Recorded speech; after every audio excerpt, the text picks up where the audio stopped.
I rented an apartment, and the attic came with an alien girl claiming we're married. When I signed the lease for the old brick apartment building on Maple Street, I never imagined the fine print would include an intergalactic clause. The listing had been simple enough.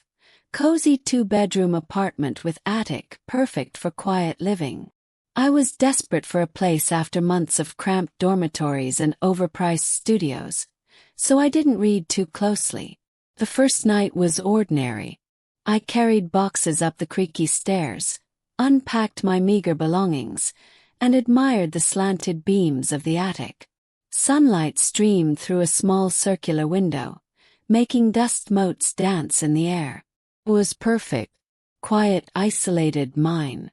I had no reason to suspect anything unusual, until the door at the far end of the attic clicked open on its own.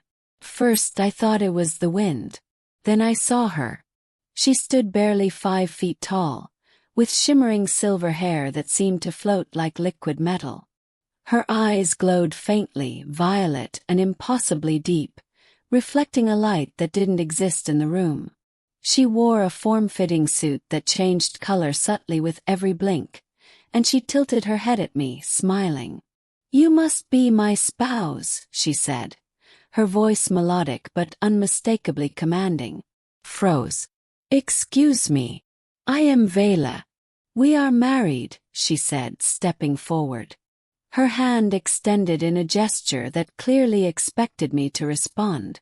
I blinked, trying to convince myself it was a dream, or a hallucination brought on by exhaustion. I think you have the wrong apartment." "No. The documents were clear," she replied, glancing at the wall where a tiny holographic screen had materialized out of thin air. It hovered in the corner like a glowing insect. On it, symbols I didn't recognize scrolled endlessly. "You signed the union forms. It's legally binding in my system." I shook my head. "I didn't sign anything. I just rented an attic." She sighed, and it sounded impossibly sad. "On your world you may not recognize the ceremony, but interdimensional law does. We are married, and the consequences of refusal are complicated." My brain refused to process this. I wanted to throw her out, but something in her eyes made me pause. There was sincerity there. She wasn't a threat. At least I didn't think she was. Over the next few days, Vela settled into the attic as if it had always been hers. She hovered while cooking meals that smelled faintly of burning ozone, cleaned surfaces with some kind of gravity-altering device, and, most unsettling, kept calling me my beloved. I called the landlord, but he shrugged and muttered something about attic amenities before hanging up. I tried to ignore her, focused on unpacking, work, and the mundane rituals of human life. But every time I entered the attic, she was there, smiling, waiting for me. One evening, I finally confronted her. "Look, I don't know what you want from me. I'm not married to anyone, and I certainly didn't sign any alien marriage contract." Vela's eyes softened. She floated closer, brushing a lock of silver hair behind her ear. "I don't seek to trap you. I only wish for companionship. My people. They chose a mate for me, and the union. It has consequences beyond what you imagine." "What kind of consequences?" I asked, my curiosity now overcoming my fear. "If I am rejected, our worlds could destabilize," she said quietly. "Your world might not notice, but my home, the planet I left behind, relies on this bond.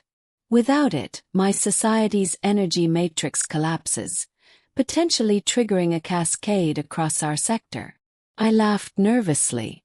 "Wait, so if I say no, it could what? Cause an interstellar disaster?" "Yes," she replied. "But if you embrace it, even temporarily, it stabilizes my world. And," her gaze flickered toward me, softening, "it allows me to learn your ways." I stared at her, weighing the absurdity of the situation against the genuine, almost fragile presence before me. It was insane. And yet, a small part of me was intrigued. The turning point came when I agreed to spend a night in the attic with her. Not romantically, just as a gesture of compromise. She conjured a mattress that floated slightly above the floor, soft and warm. We sat cross-legged, exchanging stories. I told her about my life on Earth, my failed attempts at adulting, my love of old vinyl records.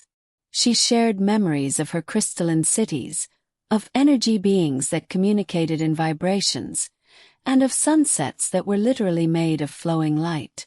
By morning, I was no longer entirely sure that I had made the wrong choice.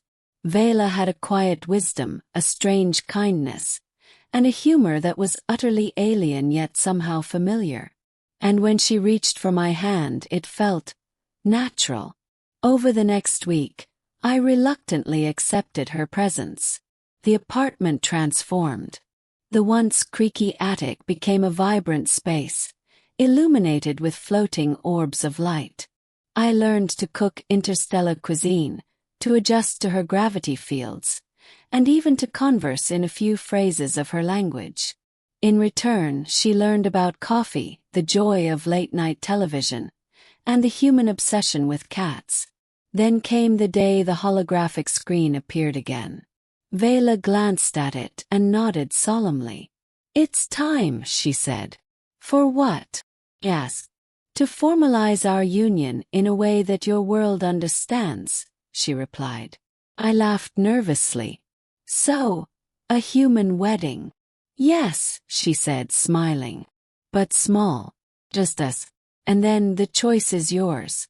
You can continue our life, or let me return to my world."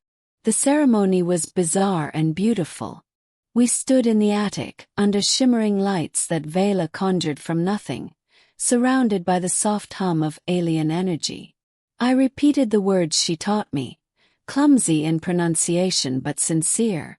She mirrored me, her hands warm and real despite her ethereal appearance. When it was done, she whispered, "Thank you.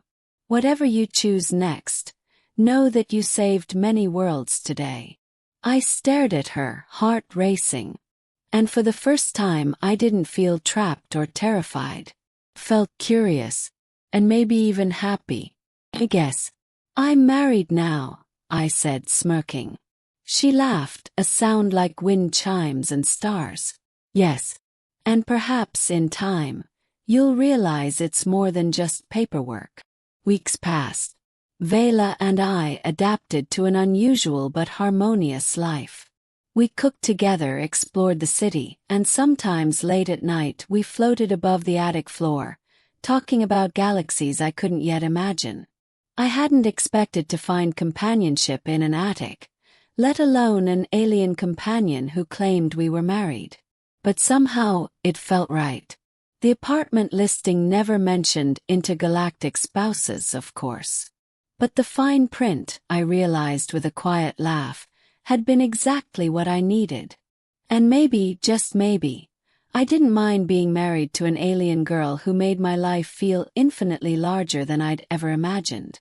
The ceremony was unlike anything I could have imagined. In the attic, under floating orbs of soft light that shimmered like liquid stars, Vela and I stood facing each other.